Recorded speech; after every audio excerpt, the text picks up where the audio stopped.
Hey, what's up, y'all? All right, welcome to episode number 1 of the Texas Pete Untitled Podcast. I'm your host, Texas Pete, or just Pete Harton, as most of y'all know. So this is definitely something a little random. I've been wanting to do podcasts for a while, and just never really pulled the trigger on it.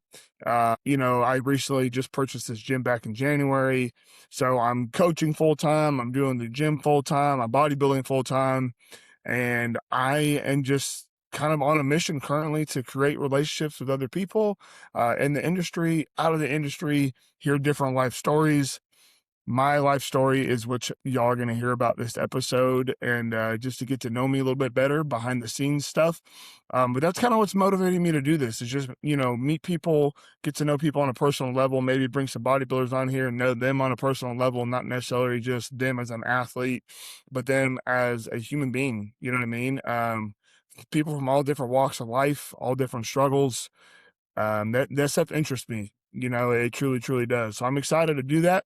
Excited to bring that on and publish that to y'all. I will be putting these episodes on YouTube, Spotify, I believe, and then obviously like Instagram, doing different reels and stuff like that. So definitely plenty of Texas Pete's face all over the place, and that's kind of a mission of mine is to get out there in front of y'all. You know what I mean? Be seen more, be seen more than just an athlete. For those of you who don't know, I'm married. I'm married to Nancy. I've been married for, oh man, this past May was 11 years that we've been married. So 11 years. We have 2 beautiful boys, Aston and Theon. They are 10 and 8 years old. Obviously, we started young. I'm only 32. Actually, today's my birthday. So happy birthday to me. I am 32 years old. And yeah, we started young. I didn't do quite what you see nowadays where body, 18, 19, 20 years old, and they're already, turning pro and different things like that. I've kind of done things backwards. But in my opinion, it's worked for me, and it's probably, and not it, probably it's, I wouldn't have it any other way. What happened was, I met my wife when I was 20 years old. Um, so definitely a little bit different, a little bit unconventional than most relationships that you come across, but it's worked out for us. So we got married, we picked up, moved to Louisiana. That's where I was stationed, Fort Polk, Louisiana. I was in the in 10th Mountain Infantry Division, 2-2 Infantry, and I spent about 3.5 years there. And during that time, we had another baby boy Theon. We had him in 2017. He is a Halloween baby, um, but they're both very healthy kids raising kids, and I think that is so cool to look back on just what we went through, how we really grew up together, how we learned to go through life together as adults. Um, those are experiences and memories that it just will stick with you forever. And they build character. They definitely build character going through the struggle. You know what I mean? Finance wise, decision making wise. I mean, just all the little things you really want to see as like difficult, or difficult when you're young, you're with you have babies, and now you're paying for a home, you're paying for vehicles, insurance, you're doing all this stuff on your own, and you're out of state, away from your family. It's difficult times, but they got us to where we are today. You know, During that time, let's see, gosh, I could just go on forever, y'all. I'm just going to kind of let it roll. I really have no structure here for this first episode. I'm just going to kind of ramble on. You're either going to like it, or this guy's got issues and we're out of here. But I'm just going to ramble on. So, let's go way back. All right. So Nancy and I were in Louisiana, Fort Polk, Louisiana. We got babies. Everything's going good. Um, but before that, there was little Pete. All right. Little Pete was raised by his grandma. Okay. From the time I was about 7 years old until the time I left the house when I was 19. Okay. I was raised by grandma. Parents were divorced when I was about 5.5 or so. I was living kind of on and off with mom. Then I would stay with dad a little bit. Dad actually moved back in with grandma, so his mother. So I would stay over there a little bit. I would stay with my mom a little bit. We kind of go back and forth, right? I do have 2 older sisters. Um, but I'm saying this because when I was little, right, my childhood was not the best. Definitely not the best situation that you'd want a kid to be in. Definitely not a situation that I'd ever want my kids to be in. Okay. Um, my mom, who's still currently not in my life, not in my child's life, she was a addict. She was addicted to heroin, and things like that. This was obviously I'm sure part of their divorce. I was a kid, so I don't know like all the exact details of what happened in their marriage, but you start throwing drugs and addiction into a marriage, and you don't have Jesus in the center of that marriage, there's going to be some issues, right? I know there was some adultery as well, but with that said, so mom was a drug addict. um I've seen it. I watched her do it. Not only, actually use the drug itself, but what it did to her mentally, physically, her appearance. She was no longer recognizable. You know what I mean? And so that was tough. That was tough as a kid. And then not only that, but my dad was a pretty heavy alcoholic. Okay. So as far as my relationship with my parents goes, is very, very little to none. Little to none. So with that said, I finally was able to move in with my grandma. So with my mom, we kind of, once we lost the house, we kind of hopped to different hotels. I remember staying in this little motel. It was called Wagon Wheel Motel, and I remember staying there with my mom, staying at Motel 6 a little bit. Um, and that was rough. I remember calling my Aunt Kathy, Aunt Kathy, who's still to this day. She's such a special person, and she's so involved in my boys' life as well, and they love her, and they call her Auntie Grandma. Um, she's an angel. Her and Russ, my uncle, savers for me back in the day. But I remember calling her and asking if she could bring me food to the house. Bring me groceries. That me and my sisters were hungry. My mom was asleep, or my mom wasn't there. I can't remember, but we were hungry. We needed food, and at that time I was supposed to be in school. My mom never would really take me to school, so I pretty much missed like the whole first and half of second grade, before swapping schools to another school in third grade. Actually, fourth grade. But anyways, so yeah, just stuff like that, right? Lack of food, just lack of structure, lack of love, and I guess you could say. So finally, I got to move in with grandma and my dad, and that was life changing for me.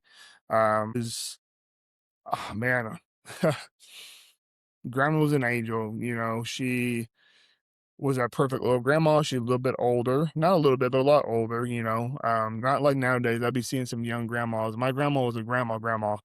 She was in her late 70s back then when I was a kid. And cook homemade meals all the time. She'd make me chocolate chip pancakes for breakfast. She would do the whole nine. You know what I mean? She was the center of our family, outside of my immediate family, right? She, all my other aunts and uncles, stuff like that. We'd always gather at grandma's house. We'd play poker together.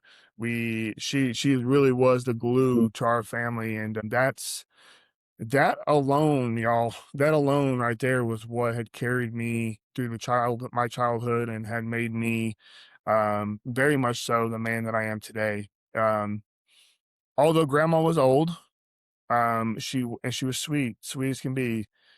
Um, she had she has such a I don't know how to explain it. Something so special about her that the last thing I ever wanted to do was to let her down. She didn't need to whoop me. She didn't need to discipline me.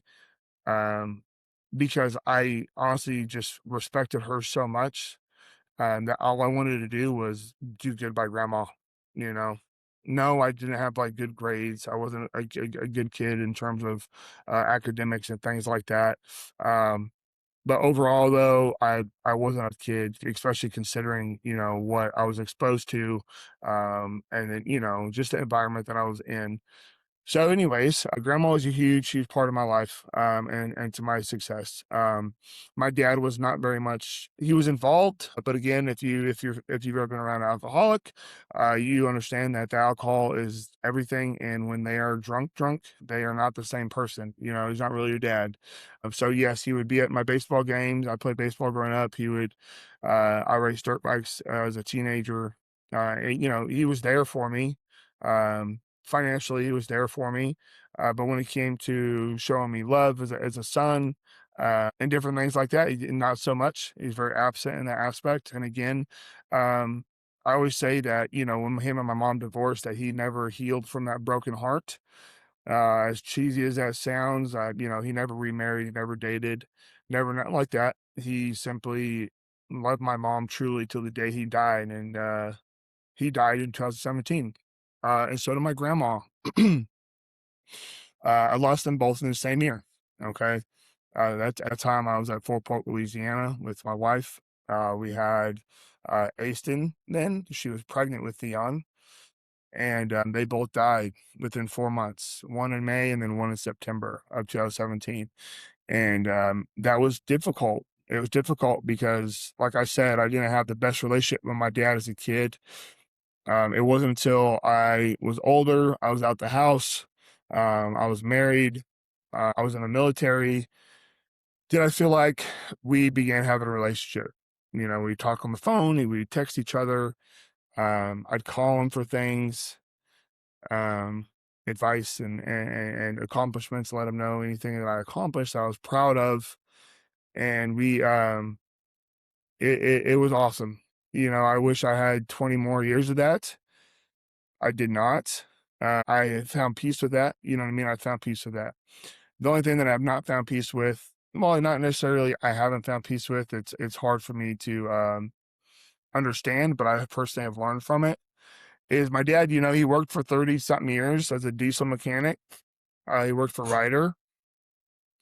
My dad never had been out of the country, never went on vacation, never did anything with that money, you know. He simply drank his life away, and that's, you know, that's what killed him, is cancer and cirrhosis of liver. He drank his life away, man. And I promise you, it's hard for me to look back and see, because there was just so much. I see everything that I've done. I'm only 32 years old.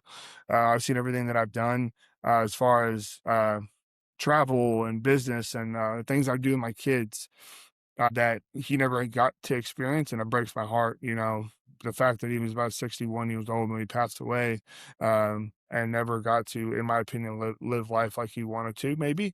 That breaks my heart. It breaks my heart. So you know, my big takeaway from that is, yes, I try to be financially smart. I save money, do what I need to do, but I'm definitely not afraid to go ahead and spend that money, on good experiences and things like that with my family.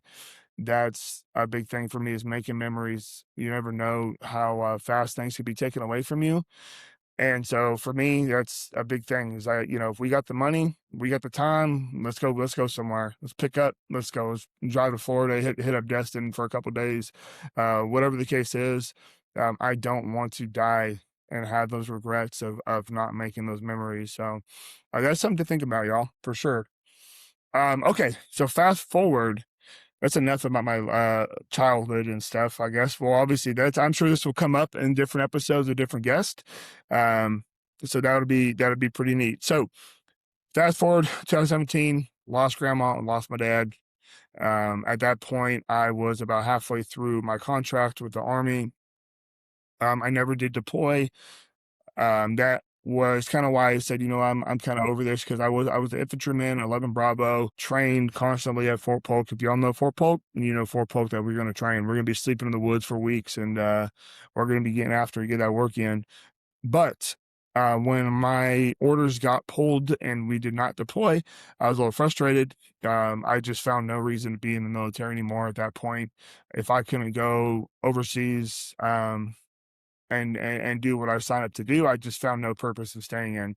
So my time had come to reenlist. I denied reenlistment, and started making plans to get out. So me and the family made plans to get out, and then came around. Oh, when did I get out?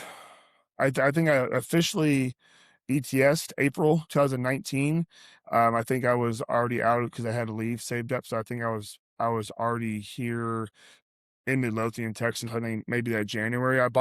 We bought a home, but bought my first home in December of 2018, and then shortly after is when I got out and we moved in. So we'll go ahead and say December 2018 is when I bought my first home and moved out of the military and came back to Midlothian. So we started our journey in Midlothian, Texas, and it was crazy. It was crazy, boys were still small. I was still young. I felt very, very accomplished. I think I was 23, 24 years old. I bought my first home, so that was a big deal for me. At that point, I was working a roofing job. From the roofing job, I ended up working a couple other small gigs. I ended at this concrete plant here in Midlothian. I was just like a maintenance guy, just blue collar work. That's what I did for the first, year or so out in the military. And then one day I was at the gym and I had a buddy ask me, "Hey man, you ever thought about joining the police force?" I said, "I mean, yeah, no. I the thought of wearing a uniform again. It's just tough, blah, blah, blah."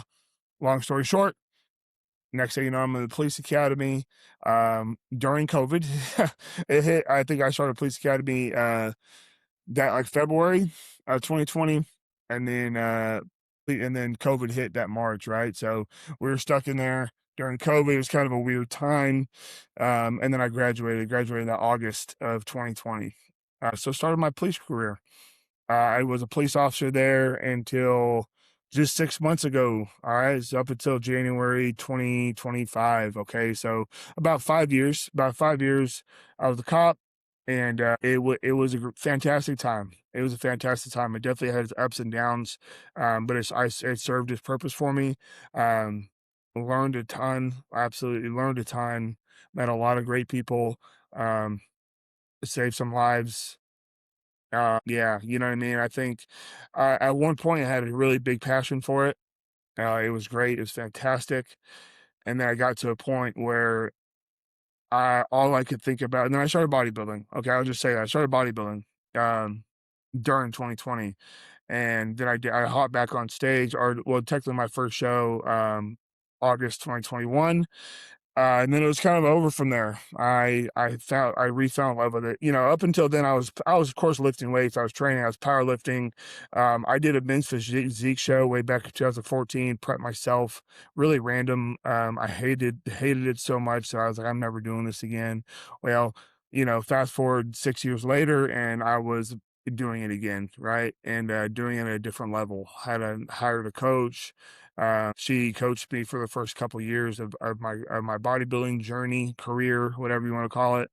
And then I moved on. But so, all I could think about was bodybuilding, y'all. I fell so deeply in love with it, just everything about it, from the training, the nutrition, the discipline, the structure, everything. So, um, gave police work my all. Absolutely did. Worked a couple of different police departments here in the DFW area, and then fast forward, I was offered to, and at this time I was doing coaching. So I've been doing online coaching. My company is Ironheart Training. I'm always taking applicants, by the way. Just fill out a coaching application on my link tree on Instagram if y'all are interested. But yeah, so I was coaching and being a police officer there for about 4 years. And then I got to a point, y'all, where my coaching business was making more than I was making as a cop. At that time, I was offered this gym that I'm currently sitting in, Metroflex Gym Mansfield. I was offered to buy this gym. And I said, you know what? Told the wife, let's buy this thing. And, she was very, very supportive. And I always say that if my wife is supportive of whatever my decision is, that I know it's a good one, because Nancy's a very level-headed woman, and she does not play. She don't live in fairy tales. She's going to tell it like it is. And if she had the confidence in me to go ahead and buy this gym, then I knew that it was the right thing to do. So that's what I did. So that's what we did, y'all. So come January, I closed on the gym. And that same month was my last month as a police officer. Took the leap. be a full-time online coach, personal trainer, and a gym owner. I'm also, I am 100% compensated through the VA, so I have that as well. Okay. Um, that was definitely, man, that was a big leap. That's a whole podcast in itself, to be honest with y'all. I could talk about that forever. Big leap, big risk, but it's been absolutely worth it. And I'm beyond blessed. I can't even uh, put into words how blessed I am to be in the position that I am, y'all. I get to bodybuild. I get to do what I want for a living. You know what I mean? Truly, truly happiness. It's kind of wild. You think you're happy, which obviously I was as a police officer and stuff. You know, you think you're happy, but when you are truly doing what you love every day and you're making a very good living off of doing so, there's nothing quite as fulfilling as that. And it's truly changed my life and my outlook on life. So that's just been it's been pretty fantastic, y'all. Um, so with all that said, we're about over a little over 20 minutes. There's a whole lot more that I do want to speak on. A whole lot more that I could speak on. Um, but we'll just close out with a couple things here real quick and then just kind of talk about what I want the podcast to be. So fast forward to now, bodybuilding. I've been bodybuilding now since 2020. Um, I have done 9 shows. And last year I took USA's. I took second place at USA's as a super heavyweight. I moved up to supers at the end of 2023 from classic physique. Last year, like I said, I took second place, and currently now we are 4 weeks out from USA's, where I plan to show up. I plan to win the show, get my pro card, and to continue on and be a high level, top level professional bodybuilder. Okay. If you haven't seen my physique, definitely go on my Instagram. It's just Texas underscore Pete Harton. I'm sure if you're watching this podcast, you probably follow me on Instagram. We look good. I'm very happy with how we are right now. And I think we can go in there and win this thing, And so if that's the case, what will happen is I'll win the show. We may or may not do a pro debut this year. We'll shut it down, go into big off season and continue. But that's how I kind of got into bodybuilding. The same way got into police work was the same way I got into bodybuilding. I was in the gym. I was a competitive power lifter for about 7 years, got pretty strong. In the 242-pound raw class, I had, squatted 705. I benched 450, I think, or 445 or something like that, 450. I deadlifted 805. So the intensity, the aggression, the drive was all there. Somebody asked me if I ever thought about doing a show. I was like, I don't know. Like, I love bodybuilding. I grew up watching Branch and Johnny and all these guys. And I just was like, I didn't really like the aspect of like having to get on stage. I'm a social guy. I get a little bit of social anxiety in front of big crowds and stuff like that. So there was always like, I don't know, man. But I found myself prepping pretty shortly after and decided to do my first show. First show was August. I did the Texas Classic in August. As a classic physique guy, I was 214 pounds on stage. I was 6 foot tall. I did win my class. And then at that time, my coach was like, hey, let's just go do North Americans. Big mistake. I got my butt absolutely whooped at North Americans. And then that was that first season, right? So that's kind of what led me to bodybuilding. I fell in love with it so fast, like I said. I felt like, you know what, man, like I think I could maybe do something with this. I had a lot of good feedback from some judges and different people in the industry here in Texas. I love the environment that the Texas bodybuilding crew brings. Shortly after that, I did link up with Gasp about a year later, and then that just really took things to the next level. Okay. Did a couple shows in 2022. And then in 2023, I did Junior Nationals where I placed third. So I almost got my pro card in Classic there. And then July of 2023, that's when I started being coached by Branch Warren. So Branch took me that July. And then from June to December that year, I went from 218 pounds to 19 pounds on stage, to being a super heavyweight at 241 pounds. So Branch added 20 pounds of lean muscle on me, and that was kind of a wake up call. That classic physique was not where I was supposed to be. That I was definitely built to be an open bodybuilder. Being 6 foot tall with a big structure, a classic was just I was never going to see my full potential there, and you could kind of see that. So we went ahead and made the leap into the supers. After that show, we did take some time off. It took about 18 months off before coming back in 2025. In 2025, at my second show, I won the Branch Warrant Classic. I won the supers, and then I also won the overall.